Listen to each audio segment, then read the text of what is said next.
remember that they are changing my voice. So I'm going to do point number 10 through point number 20, back to back here. And I'm here in Morgan Hill, California. It's Sunday. I think it is the 22nd of December. 2 days after the anniversary of my top martial artist challenge. The 11th anniversary. Point number 10. As people chose to go down paths of selfishness, wickedness, and injustice out of cowardice, the evil of humanity, which is centered in everyone not obeying me, intensified until people should not reproduce no matter what. They had reached the point of no return. Point number 11. The failure of attractive females to love me is worse than if they all had 5 children each and they ate them all at the same time while screaming white, Jewish, LGBT, and token minority supremacy. Point number 12. The spirit of the children of attractive females that reproduce with conformists is like a disgusting ring in a pig's snout, and so the offspring of the wicked spiritually perish.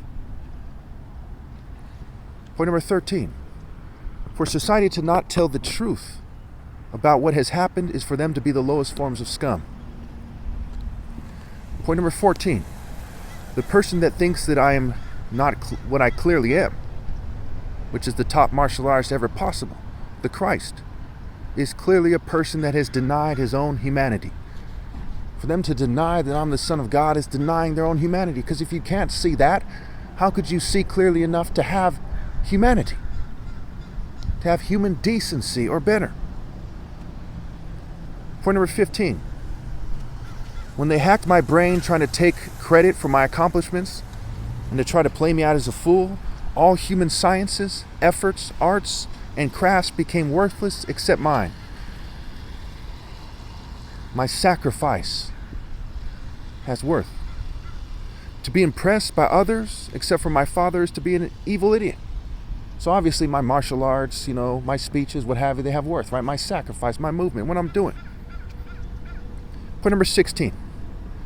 When one accepts evil instead of fighting for what is right, they accept not being able to be smart. So again, when someone accepts being evil instead of fighting for what's right, they accept not being able to be smart. And when you think of Juliet, how many of you think of somebody who's the toughest woman that ever lived or the toughest person that ever lived? No. Right? She's just a feeble female. How then was she willing to die for love while the masses aren't? Point number 17.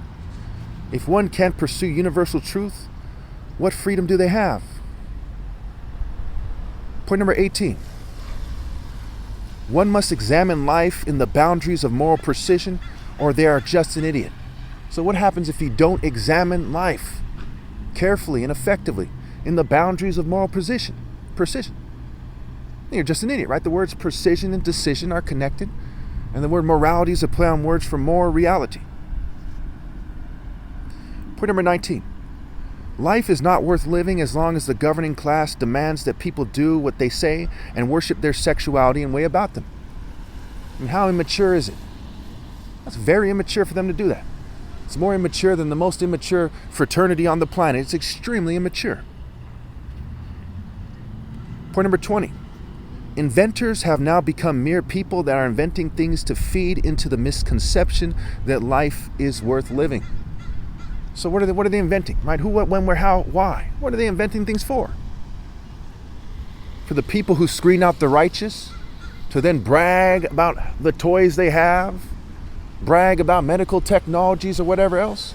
They screen out the righteous. They're just rewarding the devils and the children of the devil. As the Bible says, the offspring of the wicked will perish, and in John 8, it says those who are inclined to do what the devil does, what the devil wants, including the deception that comes with reproducing, when it's clear that it's evil to reproduce, that they're the children of the devil.